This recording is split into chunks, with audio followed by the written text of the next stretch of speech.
Good morning, everyone. Happy Monday. Happy June. It's Alicia Hurt here. I am excited. You guys, it's a new month. We're in summer here. Or summer break for the kids anyway. And so today we are talking about feeding with confidence. We are nourishing your baby from the start. So you already know what I'm going to say. Please like, please share, because you never know who needs this information. You never know. Again, like and share. I'm going to also put in the comment all of our handles so that you can be abreast as to everything that we have going on here at the Women's Wellness Center. And I see my baby. We're located at 310 South Scott Street in Bainbridge, Georgia. All right. So our objective today, so by the end of this webinar, we will understand the newborn feeding needs, breastfeeding and bottle feeding. We'll recognize signs of hunger and fullness. We'll learn proper burping techniques. You'll know how to position a baby after feeding and to become aware of developmental feeding milestones in year 1. So feeding basics. Here we go. So how much, how often, and how to tell. Those are some of the common questions that are asked. So first off, how often newborns should eat. So every 2 to 3 hours, 8 to 12 times in 24 hours. That is how often they should eat. Again, this will vary depending on your baby. But if you were like me, measuring, setting timers, especially for my first baby, this would at least give you a peace of mind and where to start. Number 2, the average intake by age. So for newborns, typically 1 to 2 ounces, which is 30 to 60 ml per feeding, 1 to 2 ounces. And then when you go into that first month, it'll increase. And you'll know because they will cry because they're hungry, to 3 to 4 ounces. And that's a roughly 90 to 120 mLs. And then month 2 to 6, it will be 4 to 6 ounces go in there now. And that's roughly 120 to 180 ml. And then there are signs of effective feeding, meaning that you've done it. The baby is full, right? So during breastfeeding, you'll hear that audible swallowing sound from the baby, and you'll know, yep, they're getting the milk that they need. They'll have steady sucking. You'll hear them. Also, they're content after feeding. They probably go right off to sleep, hunch over, or have that glazed look in their eyes. If you're bottle feeding, you'll have a steady flow that's going down. The baby pauses and rests. So you know, okay, you're getting full, and they finish at their own pace. Now, next up is the growth spurts, right? That's meaning that they're going to need to increase. So you may say, oh no, just 1 to 2 ounces, 1 to 2 ounces. And then all of a sudden the baby's screaming and up, and you're like, what's going on? I already fed you. Well, chances are your baby is going through a growth spurt and temporary increase in the feeding demand. And you just go with the flow. Go with the flow. You always check it. You go down the list. Is it the diaper? Because are they wet? Okay, then you go down. Are they hungry? Just keep going down. Maybe they're sleepy, rocking them a little bit, helping them to get some sleep. That's all not working, then you know, hey, maybe this is a growth spurt. Sometimes they have griping in their tummy and they're fussing it and everything, right? But you just go down that list, mom. Go down that list. But chances are, if you check the diaper, it's not the diaper. Go to that feeding, they may be going through a growth spurt. They need a little bit more formula or breast milk. So let's talk about the positions for breastfeeding. So there are a number of different breastfeeding positions you can try until you find the position most comfortable for you and your baby, right? So you just try them all. See what fits you. And you may do a combination of all of them just at different times. So you have that cradle hold where you're holding your baby, just like someone regularly holding the baby. And again, if you're breastfeeding, you want to make sure if your breasts are more full, that you're kind of helping to make sure the baby's nose isn't being covered up by your breast, so kind of helping with that as well. The side laying, the same way, see how the baby is laying down and you're on your side, making sure that they get the milk, and that they have the full areola in their mouth to drink the milk. Also laying on your back, maybe having a pillow there to help arch you up, a pillow under your arm as well. And I would say to you as a mom, making sure you are comfortable, because if you're tense, the baby feels it. You're not able to really get into the breastfeeding as you should. And you both start to get frustrated and uncomfortable. So you want to make sure you feel relaxed as well while you're laying either on your side, or if you're laying back. Also the rugby hold. So the way you can see it in the picture there, because maybe that's what baby needs, or maybe based on your anatomy, that's what the best way to position and to feed baby. It is completely up to you. Some people even call that the football hold, how you hold a football in order to help the baby to feed. So we're diving into burping your baby, how to burp your baby. So here's one: over the shoulder, upright against your chest, burping your baby. DJ, I need you. I need you to help me demonstrate. I need you to help me demonstrate. So this is just a regular common way of burping your baby, just like this, over your shoulder, upright against your chest, gently pat or rub, and rub. And then that baby will burp for you. You gonna burp for me, DJ? Or if you're laying that baby on your lap. So if you were laying on my lap so you can see it, you would lay him on my lap, you would support the baby's head, right? Support the baby's chin, and then lightly forward, because he's on my back, then you would pat him, pat him. You will pat him or her. Just pat them just like this, right? Sitting on your lap, sitting on your lap, sitting on your lap. So we do sitting on my lap. Hopefully you can see. You can do the pats this way as well. You can also do the rubs, sitting on your lap. You can do this. And then if it's a newborn, right? Or I'm sorry, DJ. Thank you for helping me. But you will hold and support that baby's neck like this, and you can pat or you can rub. You can pat and you can rub, and the baby needs to be leaning forward somewhat, and you will help them to pass that gas straight through to burp, right? And it doesn't take long. Yep. And then after they are finished feeding for roughly 20 to 30 minutes, you want to make sure that they're sitting up. So they could be in your arms like this, and you're holding your baby. You can use your sling where you can still get things done, but the baby's here on your chest. You can hold the baby again, just holding the baby. Remember, holding the baby's head to secure the baby's head, right? Depending on what you're doing. If you're watching TV, you just hold your baby like this. Or you're just relaxing, just hold that baby, talk to that baby, hold that baby for roughly 20 to 30 minutes so that you can prevent the spit ups.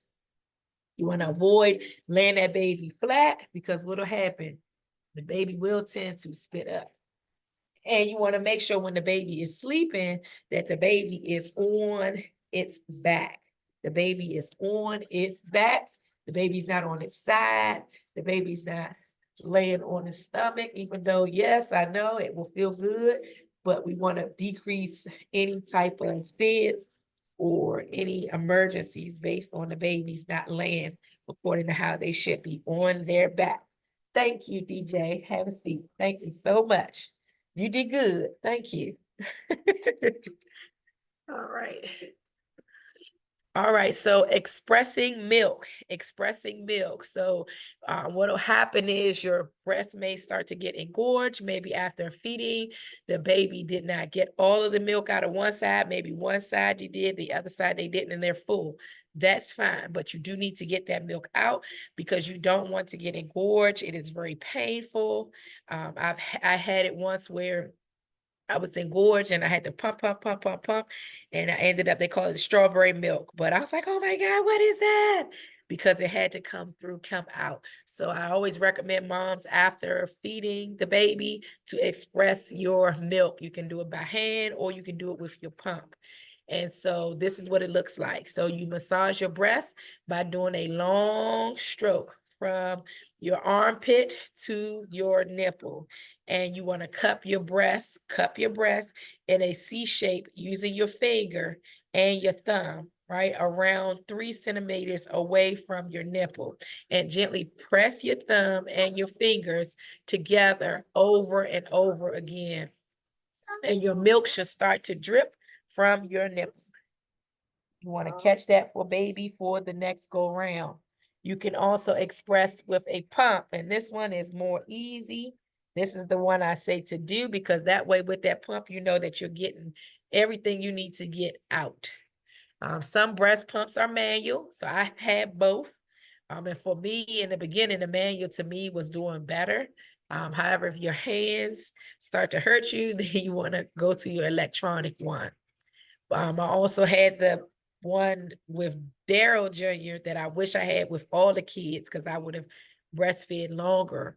I did breastfeed for Mars 6 months, and then and and I did about for the 6 months. Aubrey and DJ I did about the first year. Pumping, pumping, pumping, pumping, and also on the breath. And like I told y'all before, she wasn't having it, so I pumped the whole time with Ann until my milk dried up. But every woman is different. You may just go directly to pumping. As long as the baby's getting the milk, that is fine. But the machine I had with Daryl, I just had to put in my bra and then I can just go. And I didn't have to hold it and wait or anything of that sort. And it was very, very convenient, very convenient. I believe it was made by Evie. It was the Evie brand. So please check it out. I remember being in elevators and people were like, what is that noise? Or in my office, they're like, what is that? I'm like, don't worry, I'm pumping. They're like, you're pumping? Yes. On the go. I was a manager, a director at a school at the time. I was like, listen, I got to do what I got to do. But it makes it very easy and convenient for you, especially moms on the go, making sure that you sterilize it because it can get bacteria in it. You want to make sure it's clean so that way that milk is not transferring any germs or bacteria to your baby before and after your usage.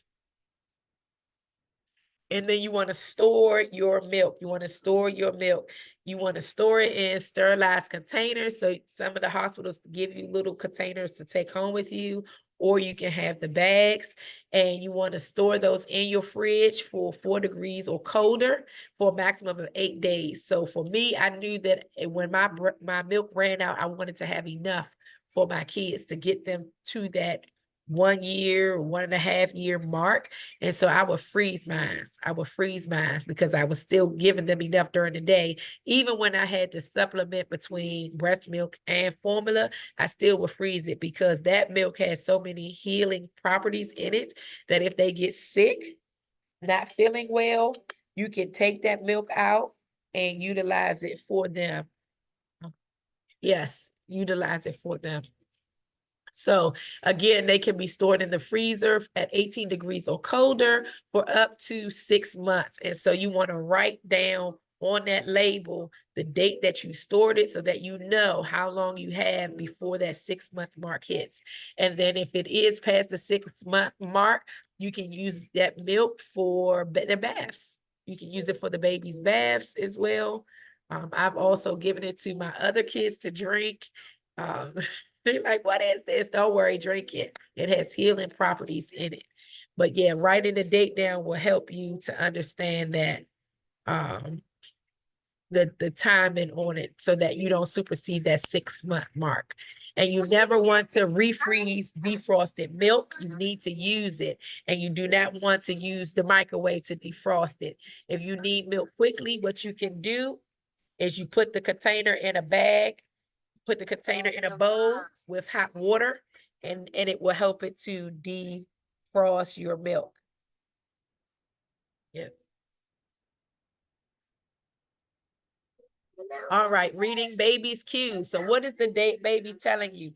How is the baby telling you that the baby is full and content? Here are some hunger signs. So the baby will start to turn their head to search for the milk. Like, where is the milk? I am hungry. That one. The baby will start to make sucking sounds. They may start sucking on their lips. They may smacking their lips. They may start sucking on their hands. You may see the actual movement. And as they're turning their head, then you know that baby is hungry. The baby may start to fuss or have light crying. So those are all signs that, hey, this baby is hungry. Also, fullness signs. The baby may start to slow down on their sucking. They may turn away from your nipple or the bottle and say, all right, it's time to rest. They may have their hands open and relax, whereas when they were hungry, they were mad and they were just, they may just be relaxed. They just may just relax their body. Also falling asleep or smiling. That smiling, I love it. It gets me every time. So you want to avoid waiting for intense crying to begin feeding, because this is a late hunger cue. And it is so frustrating, especially for the newborns that are just learning how to latch and go through the breastfeeding, and it will frustrate you as a mother. So the benefits for your baby: breast milk is made specifically for your baby's needs. It contains vitamins and minerals, and it offers some protection from infections. And it can help them digest solid foods better when they start to wean, and is readily available. And the benefits again for you is that it makes you feel close to your baby, and it helps you to develop a joint bond by releasing a hormone called oxytocin. And breastfeeding has been shown to increase the rate in which your uterus returns to its normal size after birth. And breastfeeding also reduces your risk for certain cancers. Yes, I love that part. So here are some of the challenges of breastfeeding. You have sore nipples. So that's very common, especially in the early days of breastfeeding, and usually occurs when your baby is getting used to latching properly. So you have creams out there. You can use an ice pack to help you to soothe the sore nipples. Milk supply. So that's a challenge as well in the beginning, even though the baby is getting some of the colostrum. But we always say some milk is better than no milk, because it's not over the quantity, it's over the quality. And they need that liquid gold. They need that milk to help them fight off any infections and impurities, and to build their immune system up. And the milk that you can do is, the more your baby feeds, the milk you keep that baby breath. You know, you feel like, oh, much coming out, oh, this, oh, that. Just keep that baby. Okay. Keep that baby on the breast.